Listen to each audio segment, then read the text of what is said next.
Hello दोस्तों, स्वागत है आपका एक नए वीडियो में। मेरा नाम है अजय और आप देख रहे हैं आपका अपना यूट्यूब चैनल अजय सिवालिया। साथियों, आज की इस वीडियो में हम बहुत ही ज़्यादा महत्वपूर्ण अभिक्रियाओं पर चर्चा करेंगे और इसके पूरे कॉन्सेप्ट को सीखेंगे। अगर आप वीडियो में लास्ट तक बने रहेंगे तो इस बात की 100% गारंटी है कि आपको इन अभिक्रियाओं को याद नहीं करना पड़ेगा, केवल आप वीडियो देख करके एग्जाम में आसानी से इस अभिक्रिया को लिख सकते हैं।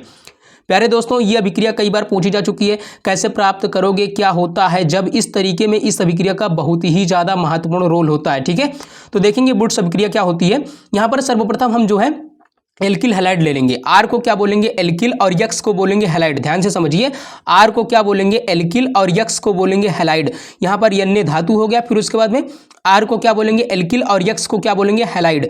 यानी कि जब एल्किल हैलाइड की क्रिया हम किससे कराएंगे? सोडियम धातु से कराएंगे शुष्क ईथर की उपस्थिति में, तो क्या बन जाएगा? एल्केन। यानी कि अब आप ये समझ गए होंगे कि जो वुड्स अभिक्रिया है ये एल्केन बनाने के लिए प्रयोग की जाती है। समझ गए? अब यहाँ पर क्या होगा? जब एल्किल हैलाइड सोडियम धातु के साथ शुष्क ईथर की उपस्थिति में, जब एल्किल हैलाइड सोडियम धातु के साथ शुष्क ईथर की उपस्थिति में अभिक्रिया करते हैं तो एल्केन बनता है। तो क्या बनता है? तो हमें एल्केन प्राप्त होता है। यह अभिक्रिया वुड्स अभिक्रिया कहलाती है। अब आप इसके सूत्र को भी लिख लीजिए, उसके बाद में इसके एग्जाम्पल को हम आपको समझा देते हैं। ठीक है, यहाँ पर आर क्या है? एल्केन है। एल्केन का फार्मूला होता है CnH2n प्लस में 1। ठीक है, CnH2n प्लस में 1 एल्केन का फार्मूला होता है। ये है हैलाइड, यानी कि क्लोरोफ्लोरो इस तरीके से ये दर्शाता है हैलाइड समूह को। ठीक है, क्लोरीन, फ्लोरीन, ब्रोमीन, आयोडीन। ठीक है, उसके बाद में यहाँ है शुष्क ईथर की उपस्थिति होगी और बनाएगा क्या? एल्केन बना देगा। आप इसका एग्जांपल भी देख सकते हैं। देखिए, CH3Cl प्लस में 2Na प्लस में Cl CH3, ये क्या है? एल्किल हैलाइड है। क्या है? एल्किल हैलाइड है, और ये सोडियम धातु है, ये भी एल्किल हैलाइड है। अब यहाँ पर होगा क्या कि 2NaCl साइड प्रोडक्ट के रूप में क्या हो जाएगा? बाहर हो जाएगा।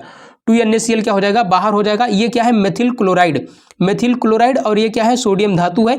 यहाँ पर शुष्क ईथर की उपस्थिति होगी और बन जाएगा ethane. CH3 single bond CH3, 2 carbon है इसलिए एथ हुआ, और सिंगल बॉन्ड के कारण एन हो गया, तो एथेन हो गया। और 2NaCl साइड प्रोडक्ट के रूप में हो जाएगा बाहर। दूसरी अभिक्रिया ये भी बहुत ही ज्यादा महत्वपूर्ण है। आप देखना, ये प्रश्न आपको छपे मिलेंगे बोर्ड पेपर में। ये बातें अगर आपको समझ में नहीं आ रही हैं तो ये बातें किसी भी को समझ में नहीं आती जब तक एग्जाम नहीं हो जाता। जिस दिन आप एग्जाम दे करके आएंगे उस दिन आपको पता चलेगा कि ये अभिक्रियाएं किस रूप में आपको मिली। चाहे अभिक्रिया पूर्ण कीजिए इस तरीके से इस अभिक्रिया का उपयोग हो जाए, चाहे कैसे प्राप्त करोगे इसमें इस अभिक्रिया का उपयोग हो जाए, या चाहे ये भी बोल दे कि इस अभिक्रिया पर टिप्पणी कीजिए। ठीक है, इस तरीके से ये पूछ लिया जाता है प्रश्न। उसके बाद में देखेंगे फिटिग अभिक्रिया। कई बच्चे इसे बोलते हैं फिटिंग। फिटिंग नहीं है, ये है फिटिग अभिक्रिया। इसमें क्या होता है? एरिल हैलाइड होता है और सोडियम धातु होता है और शुष्क ईथर की उपस्थिति होती है। इसे बोलेंगे एरिल। इसे क्या बोलेंगे? एरिल। यक्स को बोलेंगे हैलाइड। ये क्या? एरिल क्या होता है? एरिल होता है बेंजीन रिंग। ठीक है, और हैलाइड क्या होता है? हमने आपको बता दिया, क्लोरीन, फ्लोरीन, ब्रोमीन, ये सब क्या होते हैं? हैलाइड समूह के होते हैं।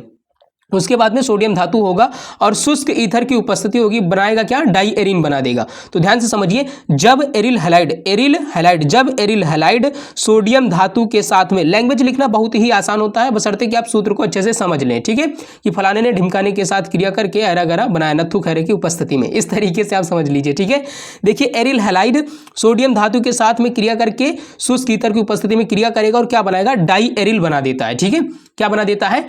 डाई एरिल बना देता है। यह अभिक्रिया फिटिग अभिक्रिया कहलाती है। ध्यान दीजिएगा, फिटिंग नहीं बोलेंगे, आप क्या बोलेंगे? फिटिग अभिक्रिया। समझ गए? ये देखो, क्लोरोबेंजीन है। ठीक है, क्लोरोबेंजीन है और ये सोडियम धातु है। जब ये क्रिया करेगा शुष्क ईथर की उपस्थिति में तो क्या बना देगा? डाईफेनिल बना देगा और 2NaCl साइड प्रोडक्ट के रूप में हो जाएगा बाहर। 2NaCl क्या हो जाएगा? साइड प्रोडक्ट के रूप में बाहर हो जाएगा। उम्मीद करता हूँ साथियों कि आज की ये दोनों अभिक्रिया आपको समझ में आई होंगी। अगर आप इसी टाइप का वीडियोस देखना चाहते हैं तो एक बार कमेंट करके बताना, हम ऐसे ही सभी अभिक्रियाओं को आपको याद करा देंगे। ठीक है, वीडियो देखने के लिए बहुत बहुत धन्यवाद। मिलते हैं किसी अगली वीडियो में, तब तक के लिए जय Hind, Vande Mataram, bye bye, take care.